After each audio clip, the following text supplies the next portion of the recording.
अब जब कई देशों ने फिलिस्तीन को मान्यता दे दी तो ऐसे में अमेरिका और इजराइल की तैयारी यह है कि फिलिस्तीन के वेस्ट बैंक पर कब्जा कर लिया जाए। और नेतन्याहू कई बार इस बात को कह चुका है, तो सऊदी अरब के मोहम्मद बिन सलमान ने दिखाई है हिम्मत और सीधी सीधी रिपोर्ट आपकी स्क्रीन पर। वेस्ट बैंक के लिए कह दिया है मोहम्मद बिन सलमान ने कि वेस्ट बैंक पर कब्जा करने की सोचना भी मत। अगर तुम हमसे नॉर्मलाइजेशन करना चाहते हो तो वेस्ट बैंक रेड लाइन है। अगर तुमने वेस्ट बैंक पर कोई भी हरकत की और कब्जा करने का इरादा बनाया तो सऊदी अरब से तुम्हारा कभी भी नॉर्मलाइजेशन नहीं होगा।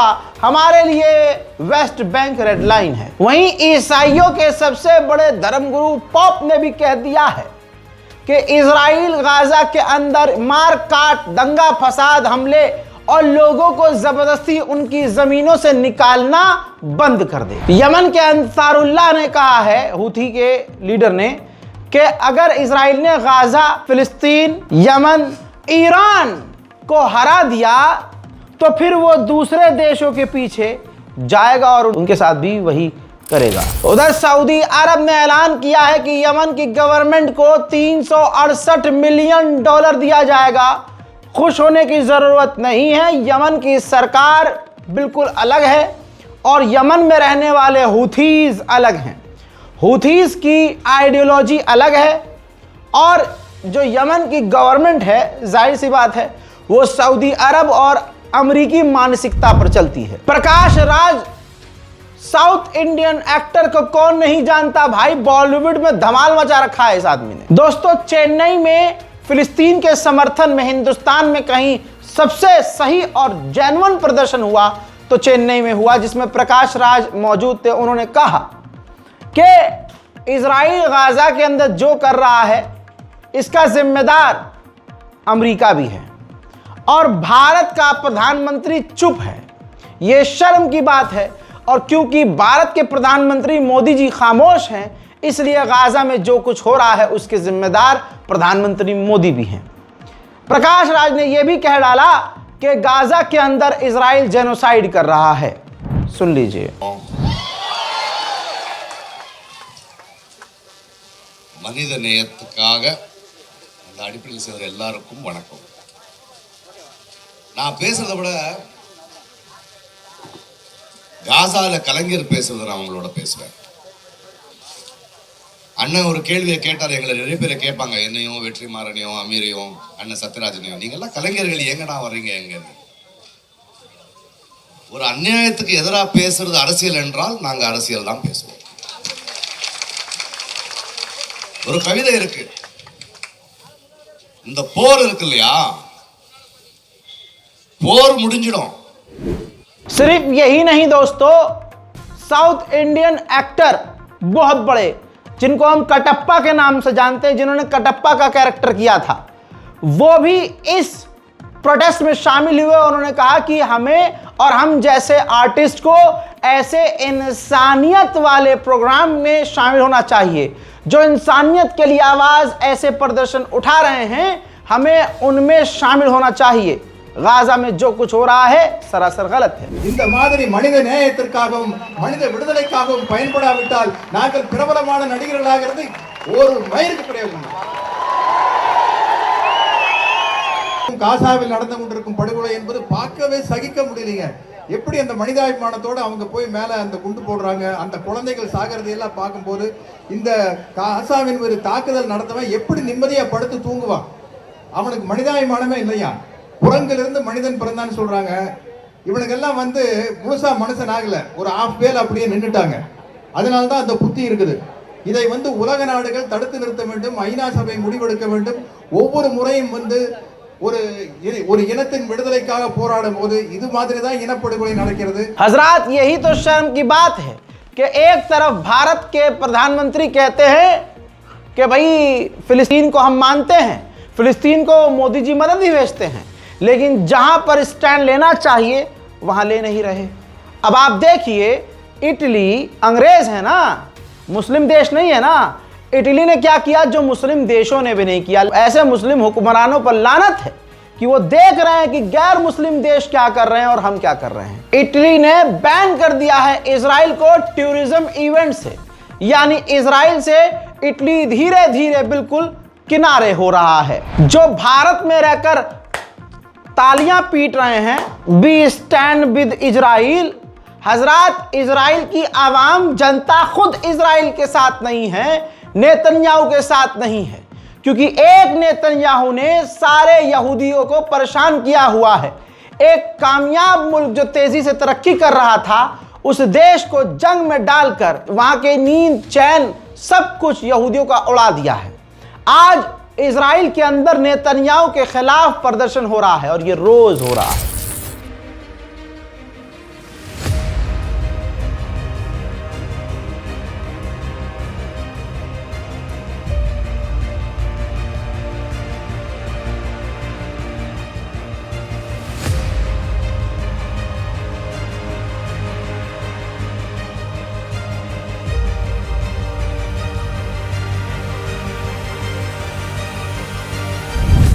तुर्की के राष्ट्रपति रजब तैयब एर्दोगान ने बिल्कुल सटीक बात कही कि ये जो मान्यता देने की बातें हो रही हैं और जो दिया जा रहा है, इनका क्या फायदा जब आप टू स्टेट सॉल्यूशन नहीं बोल रहे हो, टू स्टेट सॉल्यूशन नहीं कर रहे हो, गाजा फिलिस्तीन में जंग बंद नहीं करवा रहे हो, इजराइल को रोक नहीं पा रहे हो। आने वाले समय में कुछ ही दिनों में मैं अमेरिका जाऊंगा और अमेरिका में मैं कई नेताओं से मिलूंगा और गाजा और फिलिस्तीन के मुद्दों पर बात करूंगा। And the difference that the 80th General Assembly has is many countries will recognize the state of Palestine. The decisions towards recognizing the Palestinian state will accelerate the realization of the two-state solution. बड़ी खबर एक और आ रही है कि Gaza city के अंदर से, गाजा की तरफ से अचानक से एक रॉकेट आया जो इजराइल के इलाके में जाकर गिरा है। देखिए,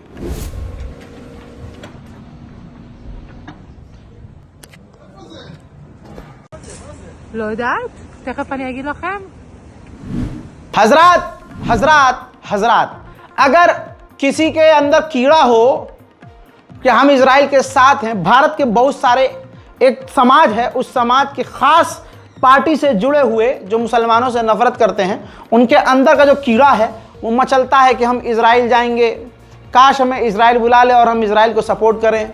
सोशल मीडिया पर खुल्लम खुल्ला वो इजराइल के साथ नजर आते हैं। ऐसे ही एक चीन की लड़की में चुल थी इजराइल का सपोर्ट करने की। भाई वो इजराइल आई इजराइल को सपोर्ट करने के लिए, और हुआ क्या कि जब वो इजराइल का झंडा लेकर कह रही थी वी मस्ट लव इजराइल, हमें इजराइल से प्यार करना चाहिए, मैं इजराइल के साथ हूं, तो इजरायली बच्चों ने ही, यहूदी बच्चों ने ही उसके मुंह पर थूक दिया। हां, थूक दिया। और इतना ही नहीं, जब वो आगे अगले दिन हिम्मत करके, जलील होकर, बेगैरत होकर, थप्पड़ यहूदियों से खाकर दूसरी जगह पर जाकर इजराइल में रहकर, मतलब इजराइल जाकर, इजराइल में रहकर Israel we support Israel, I support Israel झंडा लेकर कर रही थी, तो यहूदियों ने पीट डाला। एक ने तो मुंह लाल कर दिया, एक ने लात मार दी, और गालियां जो पड़ी वो यहूदियों से अलग। तो जिनको कीड़ा है पीछे इजराइल को सपोर्ट करने का, जल्दी से वो इजराइल पहुंचे। फिर उनके साथ क्या होता है, चाइनीज लड़की को देख लीजिए। Elohim love Israel. Praise God. God love Israel. May God have love this Milano. And it's all speak.